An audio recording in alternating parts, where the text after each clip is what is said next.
Assalamualaikum. Selamat datang kembali di pelajaran bahasa Indonesia. Pada pertemuan sebelumnya, kalian telah berlatih mengidentifikasi watak dan penokohan dari teks fabel yang berjudul Anak Katak yang Sombong. Nah, sekarang kita akan membahas latihan yang telah kalian kerjakan. Yang pertama adalah kalian harus menentukan watak dari Kentus dan kakaknya. Berikut dengan bukti tekstualnya. Kemudian kalian juga harus menentukan cara pengarang dalam menentukan watak dari kedua tokoh tersebut. Sekarang kita akan kerjakan dulu watak dari si Kentus. Watak dari si Kentus yang pertama adalah ia memiliki watak yang sombong. Ia juga memiliki watak yang keras kepala. Tidak hanya keras kepala, Kentus juga memiliki watak yang pemarah. Untuk watak, kita sudah selesai sampai di sini. Selanjutnya, kita kerjakan yang bukti tekstualnya.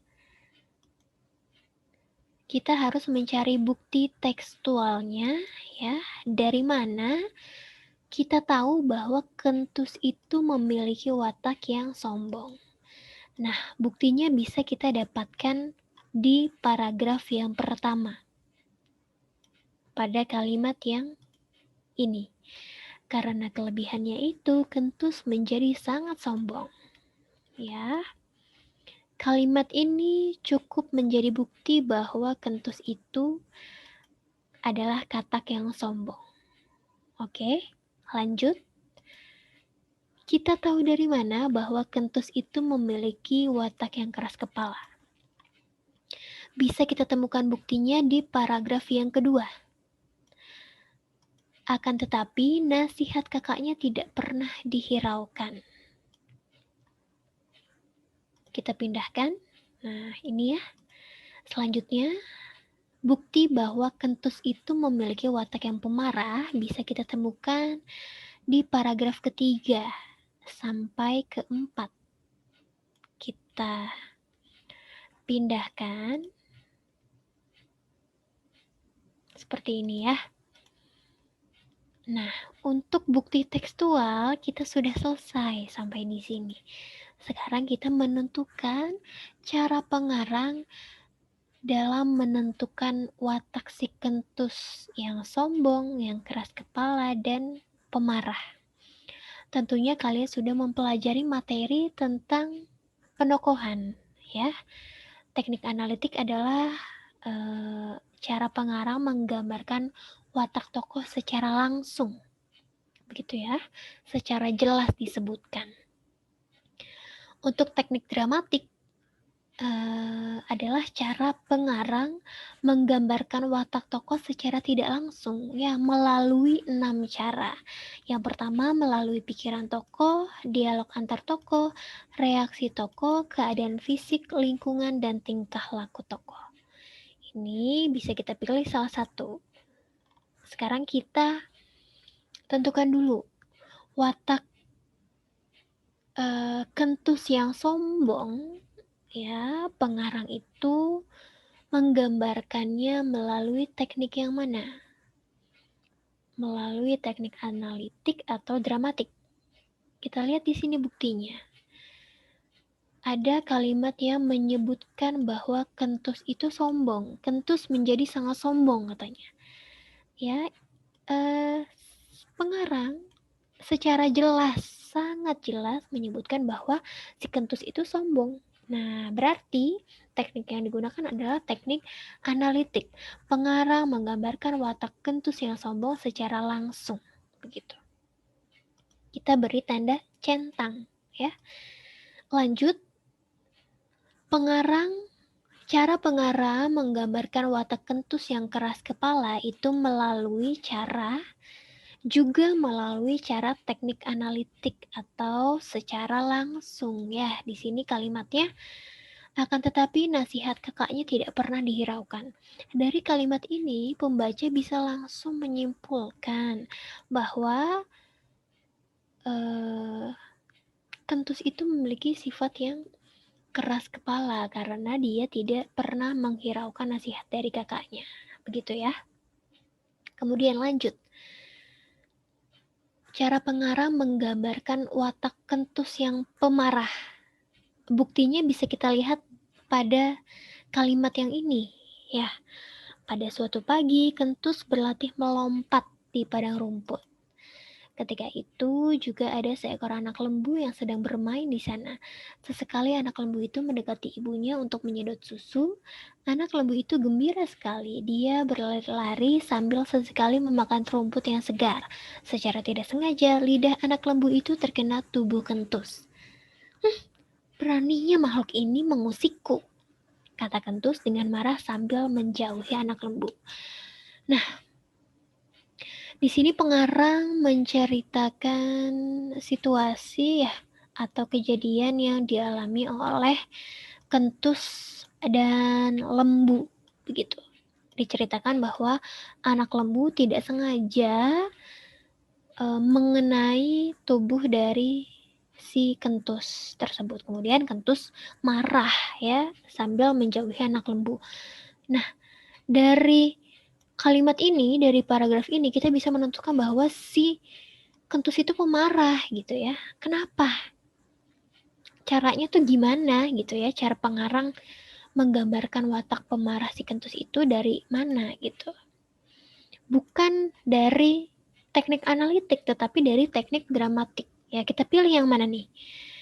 Pikiran tokohkah, atau dialog, atau reaksi, atau keadaan fisik, atau lingkungan, atau tingkah laku? Yang paling pas adalah melalui tingkah laku tokoh. Kita bisa tahu si Kentus itu pemarah karena tingkah lakunya si Kentus ya, yang berkata demikian, kemudian ia berlalu menjauhi si anak lembu. Begitu ya. Sekarang kita tentukan watak dari kakak si Kentus. Watak dari kakak si Kentus adalah bijaksana. Ya, kita tahu dari mana nih? Kakaknya itu bijaksana. Kita tahu dari sini ya. Sebenarnya kakak Kentus sering menasihati agar Kentus tidak sombong pada teman-temannya.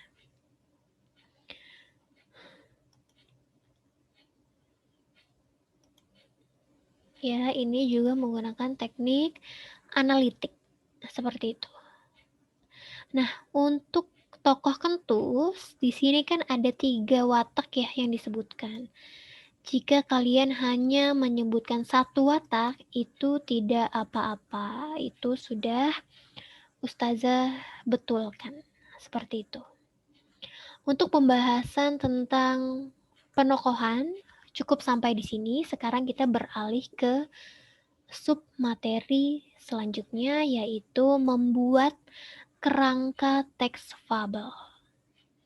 Kerangka teks fabel ini dibutuhkan sebagai dasar membuat karangan teks fabel yang utuh gitu ya. Jadi sebelum kita membuat teks fabel yang utuh, ada baiknya kita membuat kerangkanya terlebih dahulu.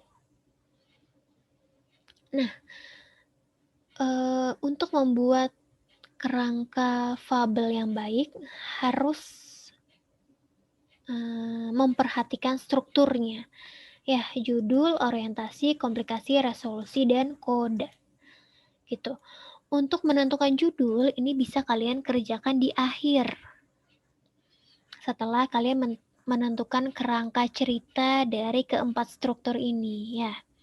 Sekarang Ustazah contohkan, kerangka itu seperti apa sih? Kerangka itu bisa kalian buat garis besar ceritanya seperti apa. Nah, untuk di bagian orientasi, itu harus ada pengenalan latar, pengenalan tokoh, dan pengenalan situasi. Misalnya, kerangka cerita di bagian orientasi. Di sebuah padang pasir, terlihat seekor unta betina bernama Unti yang sedang mengejar rusa betina yang jahil bernama Rosa. Unta merasa kelelahan karena Rosa berlari dengan sangat cepat. Nah, ini bagian orientasi ya. Di sini ada pengenalan latar tempat, kemudian pengenalan tokoh ya, si Unti dan si Rosa, kemudian ada pengenalan situasi. Pengenalan situasinya ini ya. Ketika Unti mengejar Rosa, kemudian Unti merasa kelelahan. Itu pengenalan situasinya. Kemudian kita masuk ke kerangka komplikasinya. Komplikasi adalah pengenalan masalah. Kerangkanya seperti apa? Misalnya, tiba-tiba Unti bertemu dengan seekor ular derik yang sangat ganas. Ini pengenalan masalahnya. Kemudian ular tersebut dengan cepat mematuk kaki si Unti. Nah, ini komplikasinya ya. Kerangkanya seperti ini. Kemudian kita buat kerangka resolusinya. Resolusi adalah puncak masalah disertai dengan penyelesaian masalah. Puncak masalahnya adalah seketika Unti terjatuh lemas. Nah, ini puncak masalahnya. Si Untinya terjatuh lemas, tidak berdaya. Kemudian masuk ke pengenalan masalahnya. Penyelesaian masalahnya. Tak disangka, dari kejauhan terlihat Rosa yang berlari sangat kencang membawa sebuah batu besar di ujung tanduknya.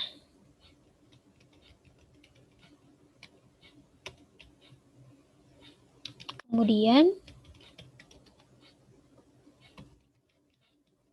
brak gitu misalnya. Kemudian brak. Batu tersebut